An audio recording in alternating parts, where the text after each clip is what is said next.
Dapat ka ba magalit sa husband mo? May nakita ka panty sa suitcase niya, nahuli mo siya, may ibang babae. Galing ang asawa mo sa out of town 5 days travel to Cebu business trip. Ikaw, wife, ang nagpack lahat ng kanyang bagahe. Gagamitin niya sa Cebu at ikaw din ang naglabas lahat ng kanyang gamit.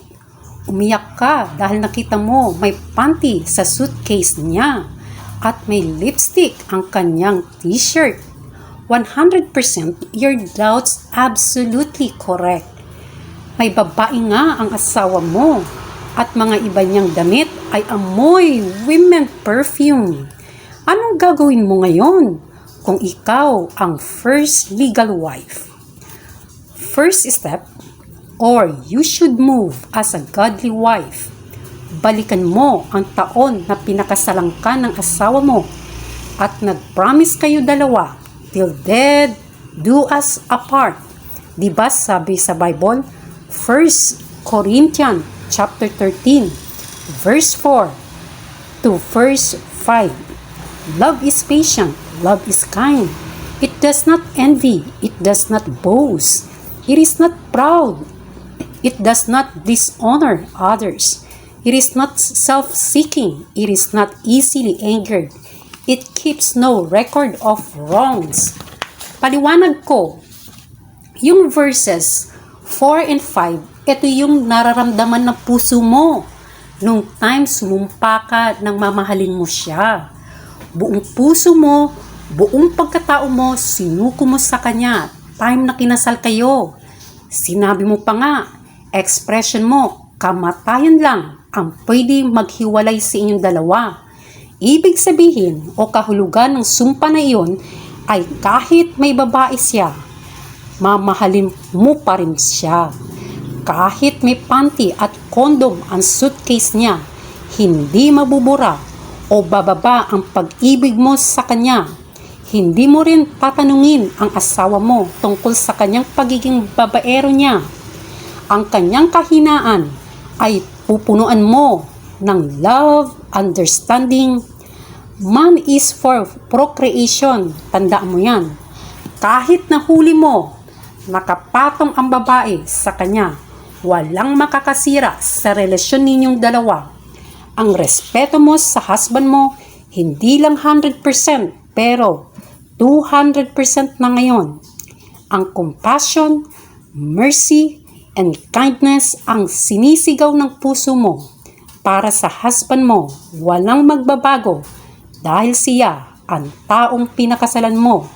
At ito ang pinanghahawakan mong Bible verse. Marcos 10:9. Ang pinagsama ng Diyos ay huwag paghiwalayin ng tao. Ibig sabihin, divorce and annulment hindi pinapayagan ng Diyos.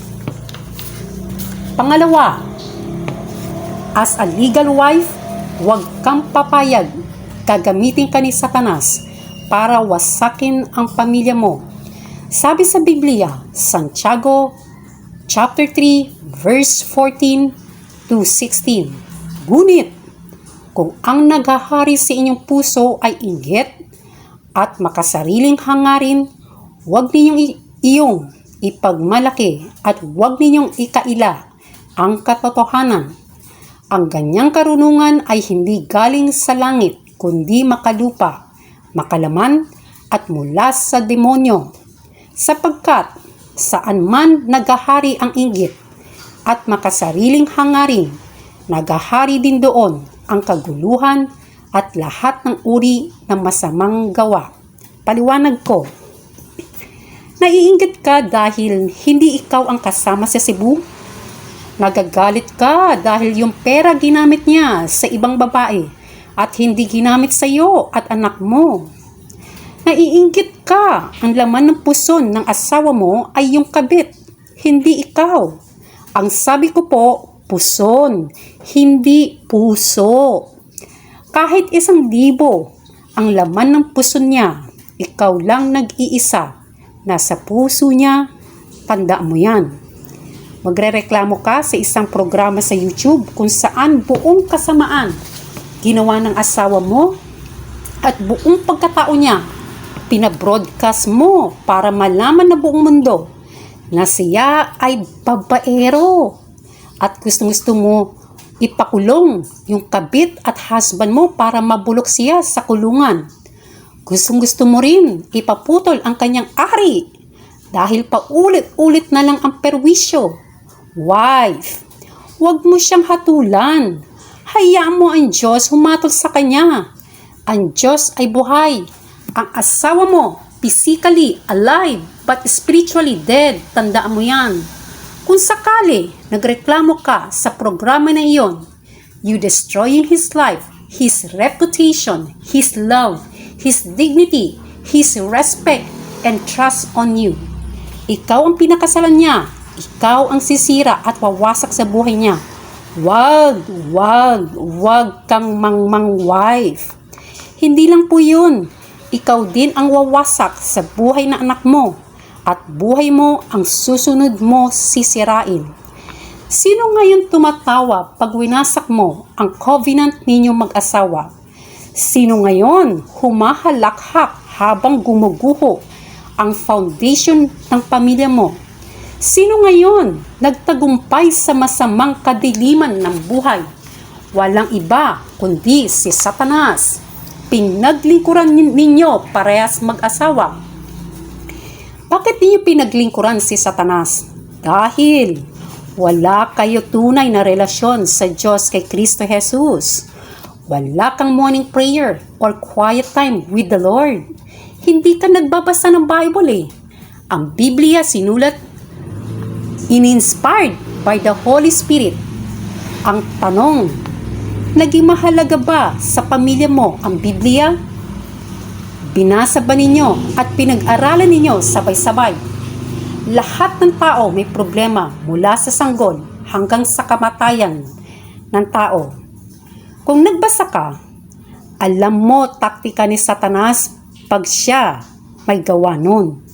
Alam mo rin sasamahan ka ni Lord. Hindi ka natatakot, nalilito at nangangamba. Ang problema sa iyo, tuldok lang at ang Diyos ay malaking-malaki sa paningin mo. Hindi ka basta-basta matutumba sa battle. Sabi sa Roma, chapter 8, verse 31, kung ang Diyos ay panig sa atin, sino ang makakalaban sa atin? Pangatlo, as a legal wife, equip yourself. Napansin mo ba? Noong time nag-asawa ka, ikaw na ang commander-in-chief. Asawa at anak mo, sa'yo siya na nakikinig at natatakot. Ikaw na din ang protector. Pag may kaaway ang anak mo, sa'yo nagsusumbong. Ikaw ang humaharap sa problema. Ikaw na din ang counselor. Pag may problema sila sa teacher, may problema sila sa sarili nila, sa'yo sila nagtatanong. Ikaw na din ang teacher. Ikaw ang nagsusupervise sa kanilang reading, writing, enhancement araw-araw. Ikaw na din ang carpenter. Pag nasira ang bubong, lababo, gripo, ikaw nag-aayos. Ikaw na din ang katulong. Ang pagluluto, paglalaba, pagwawalis, pagliligpit, lahat, ikaw gumagawa. Ikaw na din ang gardener. Nagtatanim ka ng gulay para may libreng harvest araw-araw. Ikaw na din ang babysitter.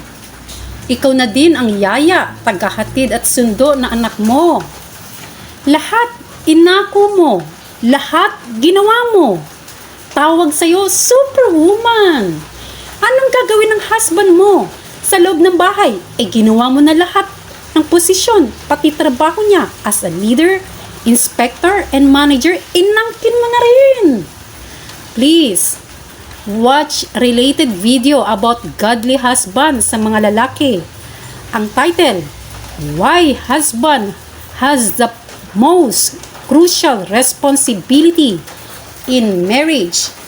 Alam mo ba, wife, yung husband mo, pag nasa labas ng bahay ninyo, magaling mag-advise sa mga tao may problema. Nakikinig sila, naniniwala, at madami humahanga sa kanya. Dami siya talents and skill na alam. Madami nagbibigay pugay at nagpapasalamat. Pero pag nasa loob siya ng bahay ninyo, para siyang bobo at inutil ba para sa iyo. Kasi ikaw ang humahawak ng titulo Superwoman. Tinanggalan mo siya ng karapatan magsalta, gumalaw. Higit sa lahat, tinanggalan mo ang kanyang authority as a father and as a husband. Kaya ikaw, wife, pagod na pagod ka. Alam mo ang word na stress, anxiety, depression, emotional roller coaster, delusion, hallucination, body weakness, angkop para sa iyo, wife. Pati witchcraft, ikaw na rin. Ano dapat mong gawin ngayon, wife? Equip yourself. Ano ibig sabihin na equip? Prepare mentally for a particular situation or task. Sabi sa Matthew chapter 4, verse 21. Ibig sabihin ng equip, repair. Paano equip ang sarili mo, wife? Una, positivity. Kung nakafocus ka sa kahinaan ng asawa mo, malamang 24 hours at 365 days, mag-aaway kayo at magbubugbugan pa. Titigil lang kayo dalawa pag isa sa inyo namatay. Ito ang the best na gagawin mo, wife. Habang busy asawa mo sa mga bisyo niya, kumapit ka kay Kristo Jesus. Mag-attend ka ng Bible study sa Christ Commission Fellowship, Main Tendisitas. Mag-attend ka ng Sunday service, isama mo ang anak mo at asawa mo kung gusto nila. Pag nag-attend ka ng D-group or Bible study sa church, wag na wag ka magkukwento ng kasamaan at kahinaan ng asawa mo. Pag mahilig sa sabong ang asawa mo, suportahan mo. Pag mahilig sa sugal ang asawa mo, suportahan mo rin. Kung ang hilig niya, suportahan mo lang. Paano mahilig siya sa chicks? Kahit chicks, huwag kang matakot. Suportahan mo. Kahit 3 pa yan, alam mo na. Reserva lang sila dahil pag meron ka menstruation. Ikaw ang legal wife. Ikaw ang nasa puso niya. Ikaw ang pamilya niya. You are his home. Remember that.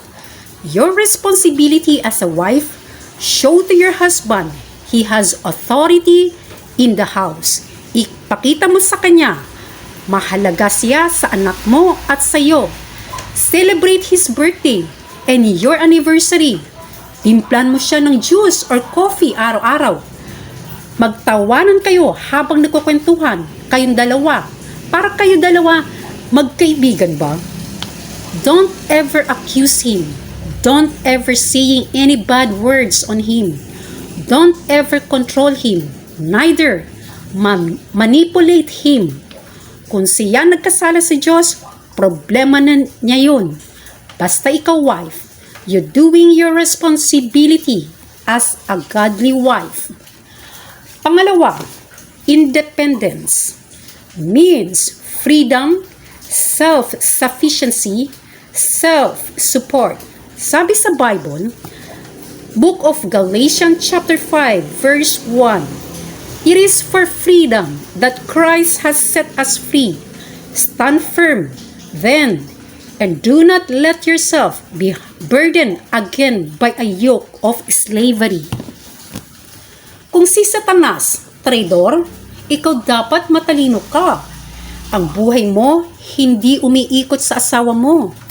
Dapat araw-araw ikaw ay ilaw at asin sa bawat tao. Pinalaya ka ni Kristo Jesus. Huwag kang papaapekto sa mga nakikita mo, naririnig mo tungkol sa asawa mo. Make yourself busy every day. Kung may pera ka naman, magtayo ka ng sarili mong ministry, foundation. Tumulong ka sa mga taong nangangailangan. Gumawa ka ng video na pwede mag-monetize in the future tulad ng FB, YouTube, TikTok. Eventually, your family will benefiting on. Focus on life values that profiting income, your plans and goals directing to bring family members closer and stronger together.